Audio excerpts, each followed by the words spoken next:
This is the Carlton Podcast. Here's your host, Tony Moclair. Hello and welcome to the Carlton Podcast. It is episode 20. Bit of a treat. The old team is back together because my usual co-host, Mitch Robinson, has been dropped to co-hosting duties on the Northern Blues podcast with Brony Moclair as his co-host there. In his place, somebody with a bit of radio experience. Heard him the other night on 3AW talking to Mike Sheehan, Mr. Michael Jamison. And Lee Matthews as well, Jamo. Yeah, that was a month back or so on Saturday morning. Now, you were very polite to them. You kept calling them Mr. Sheehan and Mr. Matthews. They like that, don't they? They do, yeah. Respect your elders. Yeah. Looking forward to it with our special guest. Now, I'm going to set up our special guest, Jamo. You should know all of this, being in the leadership group. You should know the biography of everybody under your command, such as it is. Our guest today, Jamo, believed his AFL career was over after being delisted by Collingwood at the end of 2012.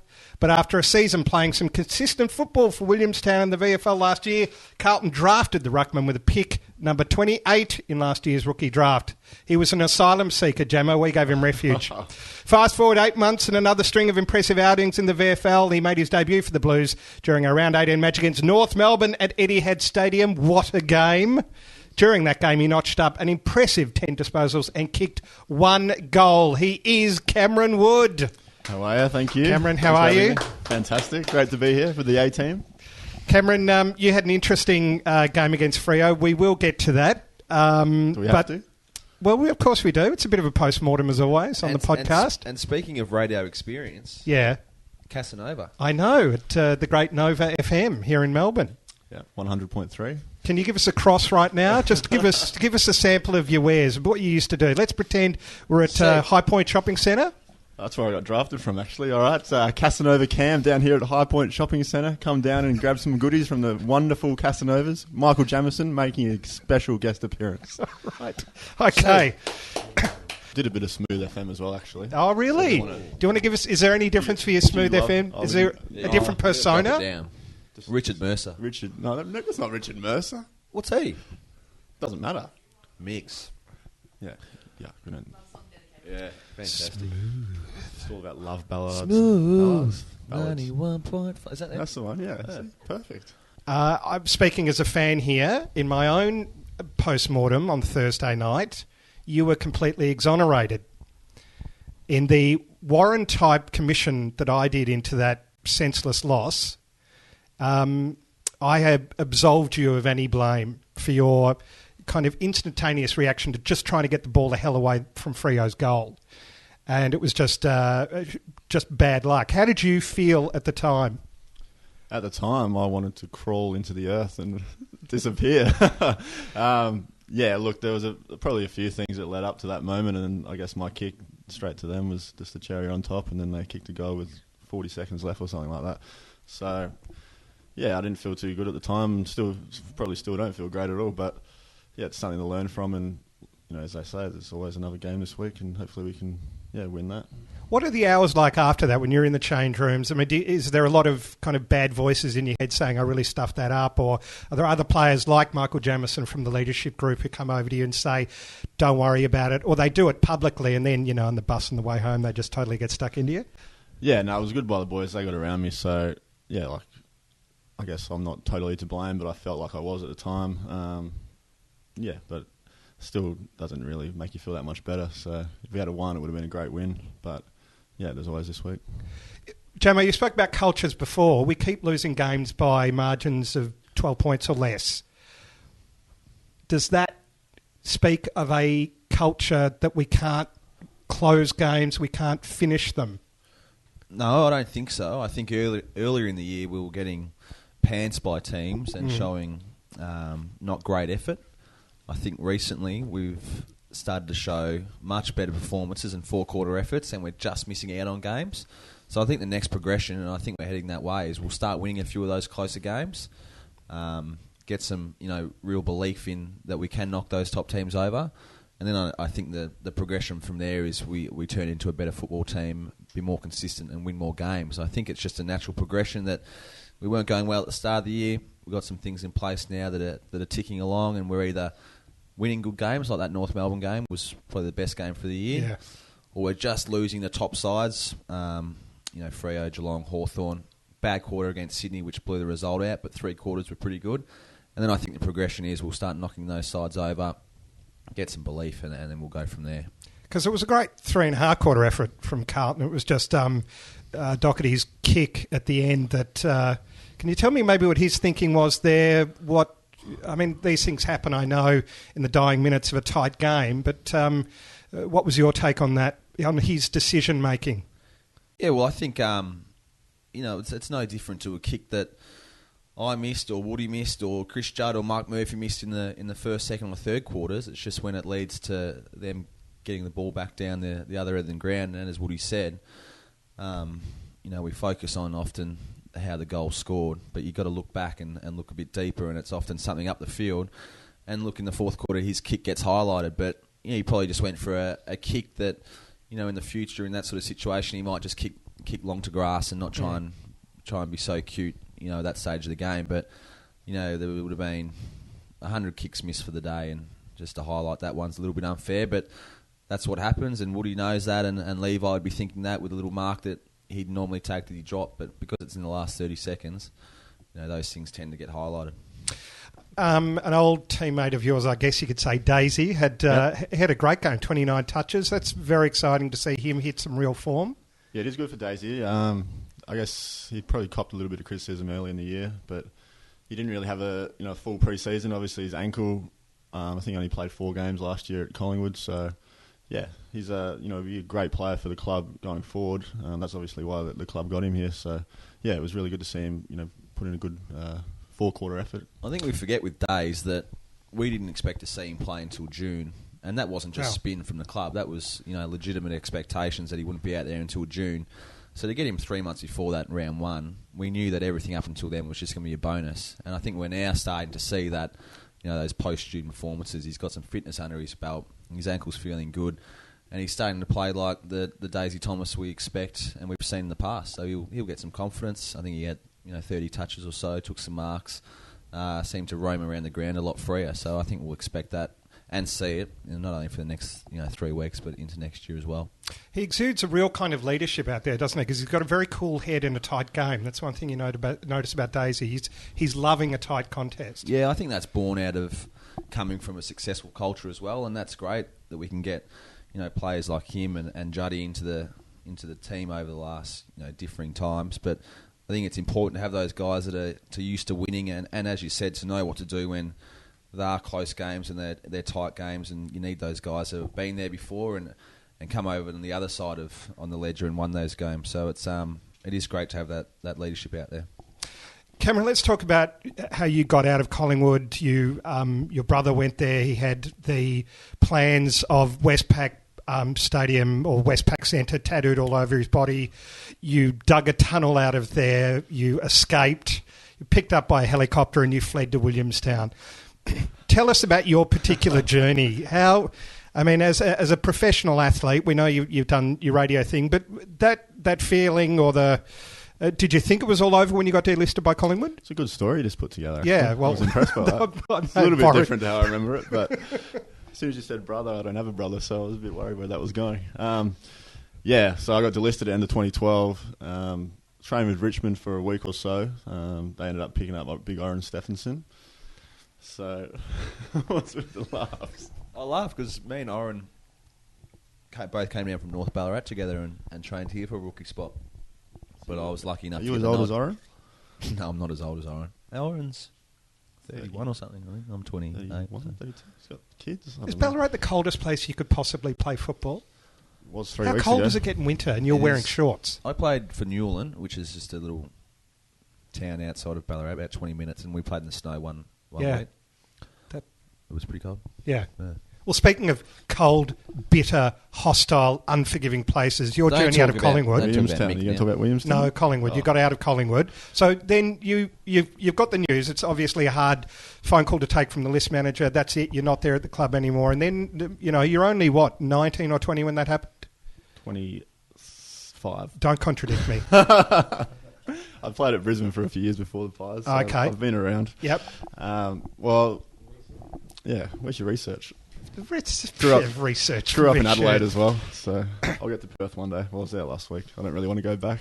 They'll probably welcome me with open arms, actually. The statement Tony just said, is it right? You got the age wrong. Yeah. I guess the age. Residents. Got a brother, apparently. Brother. The brother new person. You're over here talking about Richard Mercer, so you can... The whole brother thing was for the sake of a story. So give me a free pass on that at least. All right. Okay, and I'm saying you look 20. You should be flattered. I know. I moisturise every day, and that sort Thank of thing. you. So, yeah. Well, I sort of the writing was on the wall a little bit. I only played, I think, 4 or 5 games that year. So yeah, they told me the Monday after the season finished they were going to try and trade me, and then I sort of said, if I can't get traded, what happens then? And they said, we'll cross that bridge when we get to it. So that wasn't a great feeling. Yeah. So I went to Bali for a couple of weeks and enjoyed that, so to speak. Came back, and that's actually when I had to train with Richmond, so I probably wish I didn't enjoy Bali as much as I did. So yeah, I didn't get picked up or anything, so then I had a chat with a few VFL teams and then decided to go to Williamstown because they were the best fit for me, and I lived literally 5 minutes down the road from their oval. So yeah, had a great year at Williamstown last year. I really enjoyed, I guess, playing in one team for the whole year as consistently. We had the Bulldogs alignment as well, and that sort of worked really well, getting to know those boys a little bit as well. So yeah, we ended up making the preliminary final and going down to Geelong. So yeah, got the call from Shane Rogers really late. Like I went to South America for a month. Enjoyed that as much as I did the year before in Bali. Yeah, that's good. So yeah, worked as I was doing my Nova work, that sort of thing. Working at the races, just enjoying, just looking at the fillies. I was enjoying. Just had an enjoyable. What's the right word there? And then so a phone call from Carlton kind of ended that enjoyment. Is that right, or just no? I didn't end it at all. I got the phone call. It was just a blank number. I let it go to voicemail. Got the voicemail. Shane Rogers from Carlton Footy Club. Just wanted to have a chat. I thought I was getting pranked, so I googled Shane Rogers and he came up. I still thought I was getting pranked, and then I rang him, and then I sort of didn't give too much away in case I was just waiting for the big yeah. But then I had a missed call from Mick later that night, so I knew Mick's voice pretty well from my Collingwood days. So then it sort of seemed a bit real, and then met up with Shane on the Monday before the rookie draft on the Wednesday. And then he sort of didn't promise anything. He said, drafts can go either way, you know that. So didn't expect too much. Didn't tell anyone. Didn't tell my mum because she would have told half of Adelaide, and then the cat would have been out of the bag. Yeah, then it just all happened. And then 4 days later, I was in Arizona. So how about that? Jamo, your impressions then of Woody's first game against North, which was a great game. Fantastic. One of the, I'd say one of the reasons that we'd won. In those tight stages of big games, you really just look for a big man to stand up and take some grabs to take the sting out of the game, let us get a bit of momentum, and Big Woodstock did that. He's a smart ruckman. He knows how to get forward and kick goals, which is always a good asset for a ruckman. So the boys have really, really enjoyed having the big fella in the team, and it's always tough against Big Sandy, but he spread well on him and sort of took some of his own positives into the game, I guess, to try and restrict the 8-foot tall Sandilands, which is all you can do sometimes. And you'll have another big test, this week against some young kids. We'll get to that in a sec. What's it like going up against Sandilands? An all-Australian. He's a legend basically. Well, yeah, I played against him a few times before. Every time I play against him, he seems to be another foot taller. Yeah. So yeah, I well and truly thought my days of playing against guys that big were finished last year. So yeah, like he's probably 20 kilos heavier and 4 inches taller than me. So you just got to sort of do things you not usually do, and it's more about probably nullifying his impact than trying to put the ball down your teammates' throats as much. And is it a kind of almost a mixed blessing, or how would you put it? Being a ruckman, it's so kind of specialised. Is that both a good thing and a bad thing?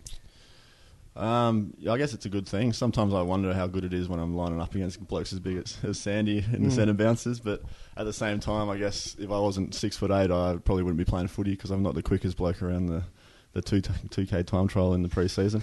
Am I, Mick? Not that you are either.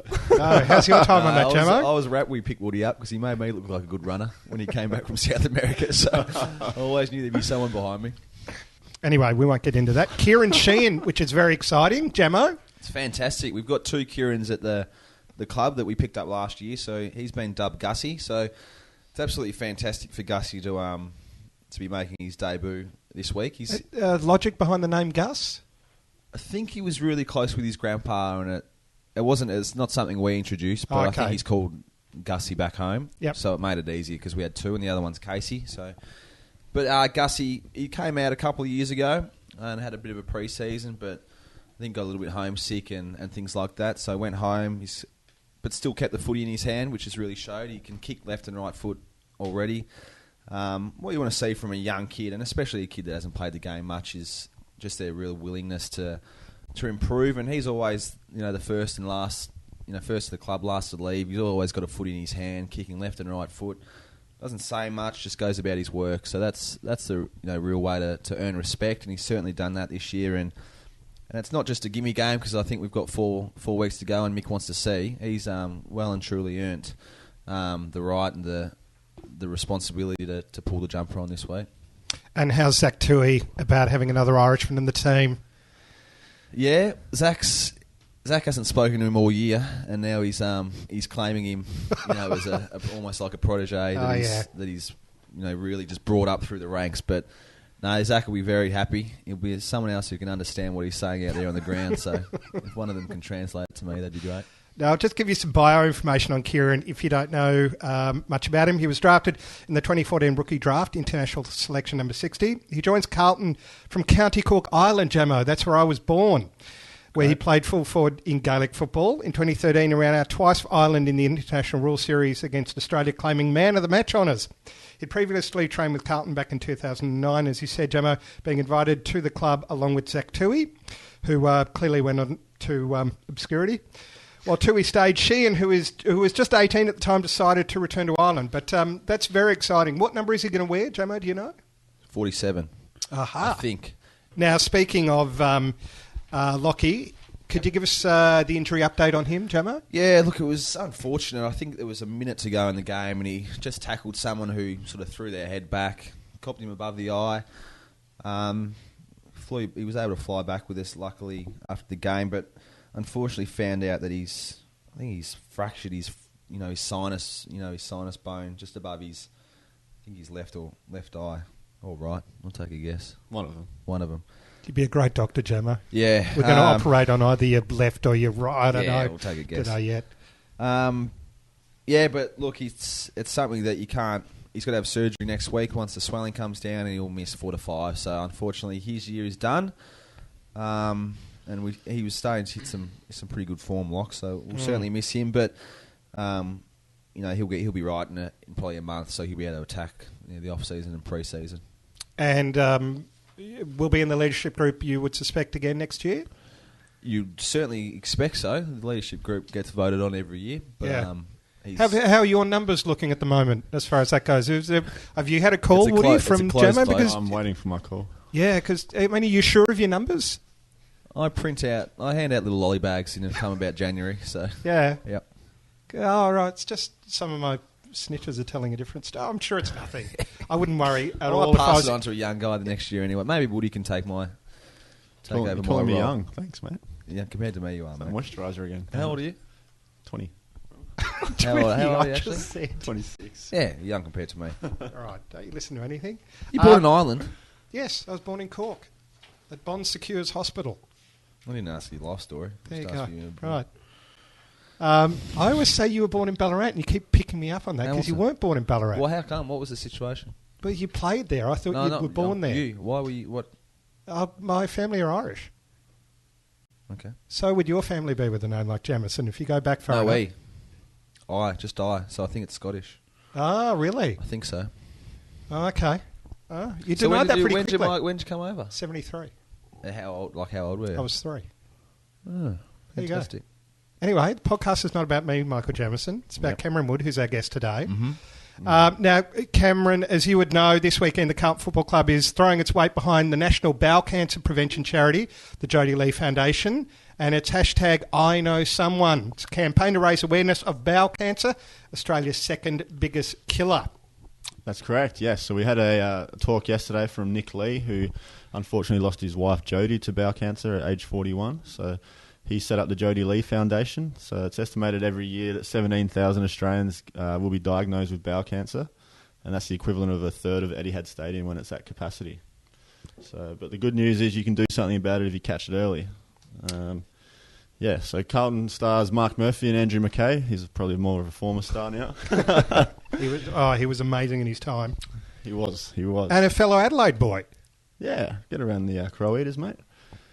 So they're the big support acts, I guess, in the hashtag I Know Someone campaign. So everyone out there who's got Twitter or Instagram, make sure you put up a photo or a selfie or anything like that and hashtag I Know Someone. Now, Gold Coast, let's have a preview of that particular game, Michael Jamison, and then I'll get to you, Cameron Wood, for your thoughts on the game. The Suns are fighting for a spot in the 8, which would be the club's first finals appearance, and they won last week without Ablett. So what's going to be the strategy, Jamo?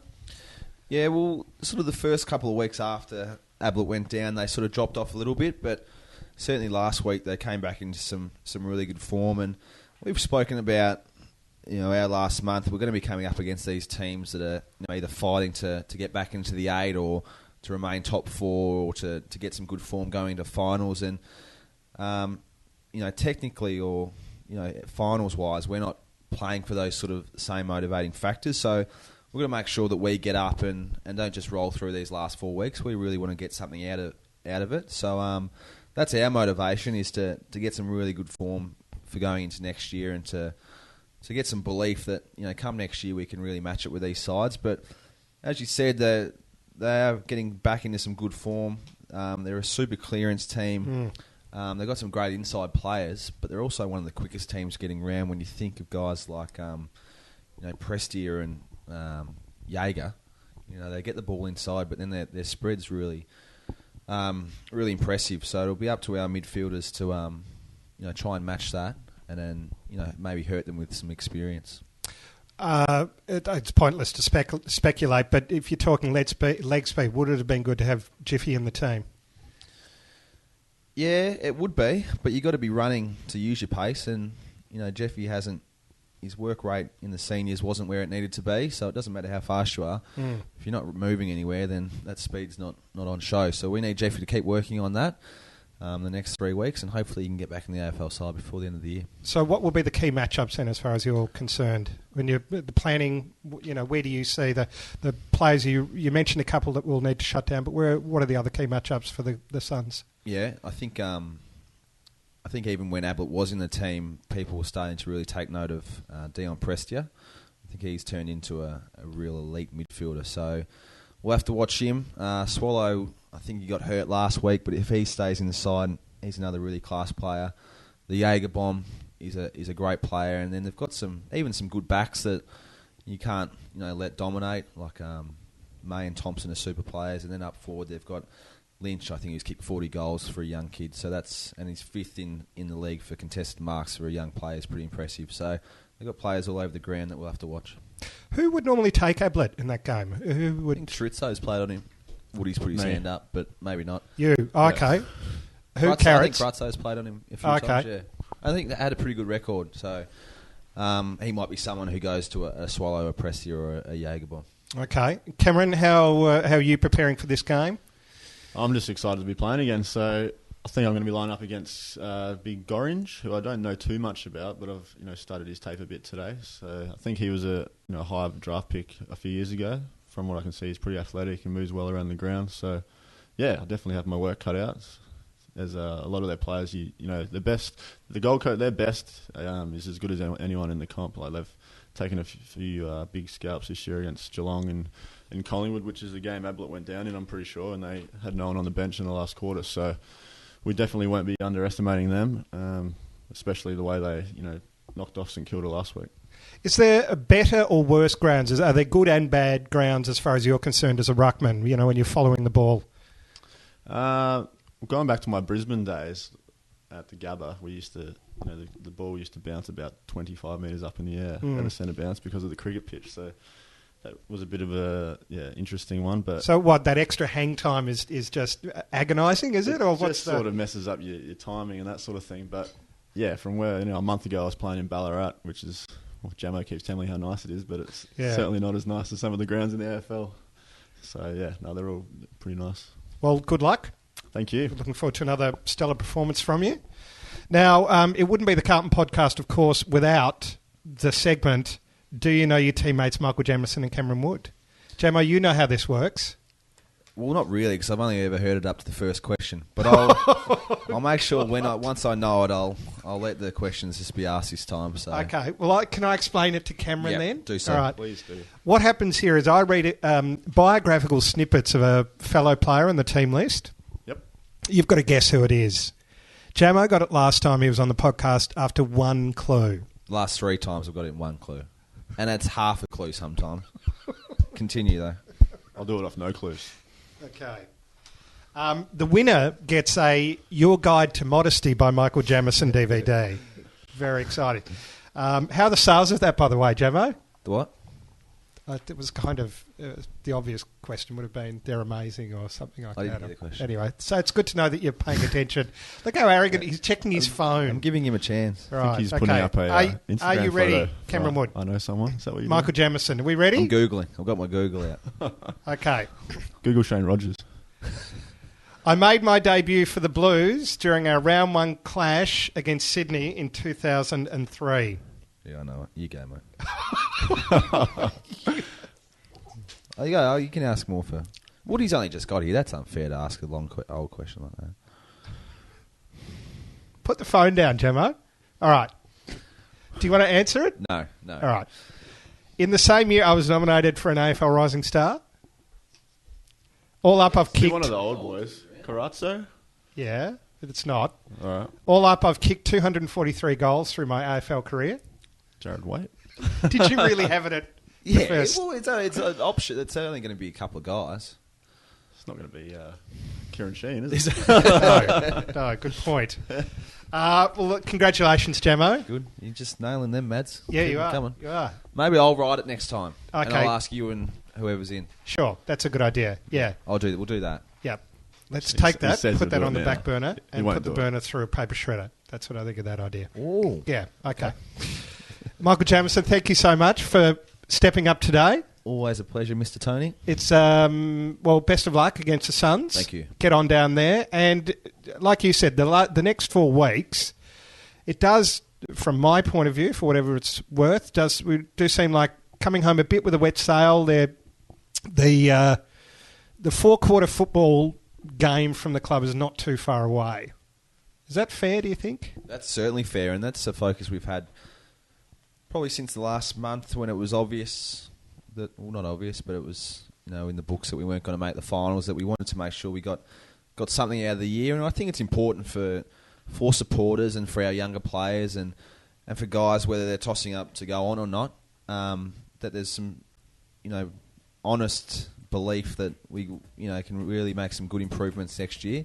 I think we are a club, always these big clubs, you can bounce back pretty quickly. So I think if our younger kids start to believe that we can really not only challenge these top sides but knock them over, it gives you something to take into the pre-season to work on and get that belief that next year is not going to be another wasted year. Damn right. Well said, Jamo. Thanks for coming in today. Cameron Wood, thank you so much. Lovely to meet you. Thanks for having me. And You too. good luck against the Suns. Thank you. And good luck for the rest of your career here at the Carlton Football Club. Thanks again. I've been Tony Moclair. It's been great to have your company wherever you're listening to the podcast, either here or abroad. Catch you next week on the Carlton Podcast.